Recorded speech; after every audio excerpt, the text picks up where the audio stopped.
हमारा नेता कैसा हो, लाल बहादुर जैसा हो। हमारा नेता कैसा हो, लाल बहादुर जैसा हो।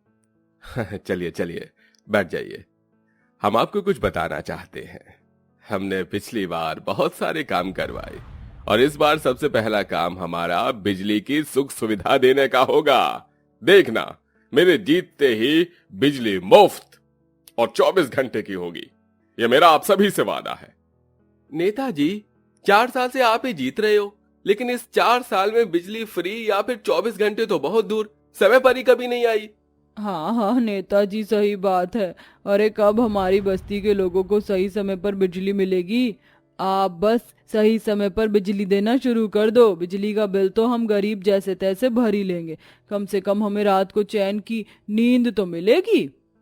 अरे मैं शपथ लेता हूँ, इस साल सभी लोगों को मुफ्त बिजली भी मिलेगी और साथ में बिजली की सुख सुविधा 24 घंटे उपलब्ध रहेगी। इस तरह नेताजी अपने भाषण को खत्म करके लौट जाते हैं। बस्ती के सभी लोग बिजली न होने की वजह से बहुत ज्यादा परेशान थे। शाम को कैलाश थक हार कर घर लौटता है। अरे क्या बात है, आज तो बिजली आ रही है। अरे आपने नेताजी के भाषण में इतना कुछ कहा था, शायद उसी का असर है। सही बात है, जब तक ये आम इंसान अपनी आवाज ना उठाए तब तक कोई काम नहीं होते। और ये नेता तो सिर्फ अपना पेट ही भरते हैं, सारी सुख सुविधाएं तो अमीरों को ही मिलती हैं। तभी बिजली चली जाती है। ये लो माँ जी, चली गई बिजली। अरे जब तक लाल बहादुर नेता को हम जिता नहीं देते, ये ऐसे ही करता रहेगा। हमसे अच्छी तो अमीरों की जिंदगी होती है। हम बेचारे गरीब घर में कैसे कैसे दिन देखते हैं, और वहाँ अमीर बिजली जाने के बाद भी इन्वर्टर चालू कर लेते हैं और रात को चैन की नींद सोते हैं। आज की रात फिर काली होगी हमारी, सुबह से पहले नहीं आएगी बिजली। सही कहा बहू, अगर हम अमीर होते तो हमारे पास भी ये सारी सुख सुविधा होती। तभी शिवानी का मुन्ना गर्मी से रोने लगता है। हे भगवान, अभी तो खाना भी नहीं बना और मुन्ना रोने लगा। बहू तुम एक काम करो, तुम जल्दी से खाना बनाना शुरू करो, तब तक मुन्ने को मैं संभालती हूँ। महेश्वरी मुन्ना को उठा लेती है और उसे उठाकर थोड़ी देर बहलाती है, जिसके बाद वो उसे चटाई पर लेटाकर हवा करने लगती है। चंदा है तू, मेरा सूरज है तू, तू मेरी आंखों का तारा है तू। तभी महेश्वरी की पोती रूबी उसके पास आकर कहती है, दादी माँ आइसक्रीम खानी है, पैसे दो ना दादी माँ। रूबी बेटी, अभी पैसे नहीं हैं। आप हमेशा ऐसा ही बोलती हो। इस तरह रूबी गुस्सा होकर बैठ जाती है तो वहीं महेश्वरी की लोरी से मुन्ना सो जाता है। हाथ वाले पंखे से महेश्वरी बैठी हुई उसकी हवा करती रहती है। कैलाश बेटा, संजीव ने पैसे नहीं भिजवाए इस बार? नहीं माँ, उसने तो कोई पैसे नहीं भिजवाए। पूरे 3 महीने हो गए हैं और मेरे छोटे बेटे को हमारी कोई खोज खबर नहीं। आखिर क्यों याद रखेगा? अब तो शादी हो गई है और अमीर बहू के साथ आराम से अमीरों वाली जिंदगी जी रहा है। जैसा कि महेश्वरी ने कहा, उसका छोटा बेटा संजीव एक अच्छे खासे अपार्टमेंट में रह रहा था, जहां रहने की सारी सुख सुविधाएं बहुत अच्छी थी। अगर उनके घर की बिजली चली जाती तो वो इन्वर्टर ऑन कर लेते। सुनिए जी, लाइट चली गई है, जरा इन्वर्टर ऑन कर दीजिए। हाँ हाँ, अभी कर रहा हूँ। संजीव इन्वर्टर ऑन कर देता है, जिससे घर की लाइट दोबारा से चलने लगती है। लाइट आ गई, लाइट आ गई। हमारे घर की लाइट इतनी जल्दी कैसे आ जाती है? जादू से आ जाती है। अभी बताओ, जादू से आइसक्रीम कौन कौन खाएगा? मैं खाऊंगा, मैं भी खाऊंगी। आइसक्रीम खाने के बाद वो सब एसी में चैन की नींद सो जाते हैं। तो यहाँ बस्ती में महेश्वरी का पूरा परिवार गर्मी से बेहाल होने लगता है। अरे बहू, लगता है मुन्ना को बहुत ज्यादा गर्मी लग रही है। माँ जी, अब क्या ही कर सकते हैं, 3 घंटे हो गए हैं शाम से अभी तक, लेकिन देखो ना, लाइट आने का नाम ही नहीं ले रही। मैं एक काम करती हूँ, थोड़े से पानी में मुन्ना को नहला के ले आती हूँ। माँ मुझे भी नहाना है, गर्मी लग रही है, पसीना आ रहा है। बेटी, पानी नहीं है, थोड़ा सा ही पानी है। सुबह अगर पानी नहीं मिला तो परेशानी हो जाएगी। ये कहकर शिवानी अपने छोटे से बेटे मुन्ना की गर्मी को दूर करने के लिए थोड़े से पानी में उसे नहला कर ले आती है, जिसके बाद वो उसे दूध पिलाकर सुलाने की कोशिश करती है और साथ में हाथ वाले पंखे से उसकी और अपने बेटे की हवा करती रहती है। सुनिए जी, आप सो जाइए, मैं आपको हवा कर देती हूँ। अगर रात भर जागते रहोगे तो कल काम पर कैसे जाओगे? कैलाश शिवानी के ये कहने पर लेट जाता है, जिसके बाद शिवानी अपने दोनों बच्चों के साथ साथ अपने पति की भी हाथ वाले पंखे से हवा करती है। तो वहीं माहेश्वरी अपने पति दुर्गेश की हाथ वाले पंखे से हवा कर रही होती है।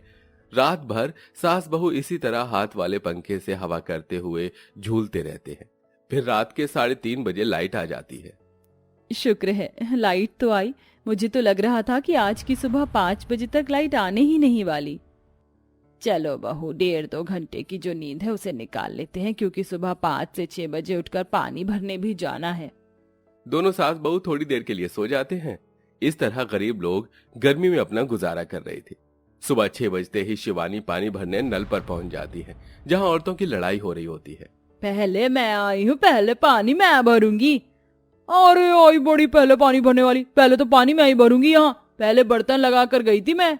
इस तरह पानी पर भी बहुत सी परेशानियों का सामना करना पड़ता है। बहुत मुश्किल से शिवानी का नंबर आता है और वो पानी भरकर घर लेकर आती है, जिसके बाद वो थोड़े थोड़े पानी में गुजारा करके खाना बनाती है और बाकी काम भी करती है। तो वहीं अमीर घर में संजीव अपने दोनों बच्चों को नाश्ते में मैंगो शेक देता है।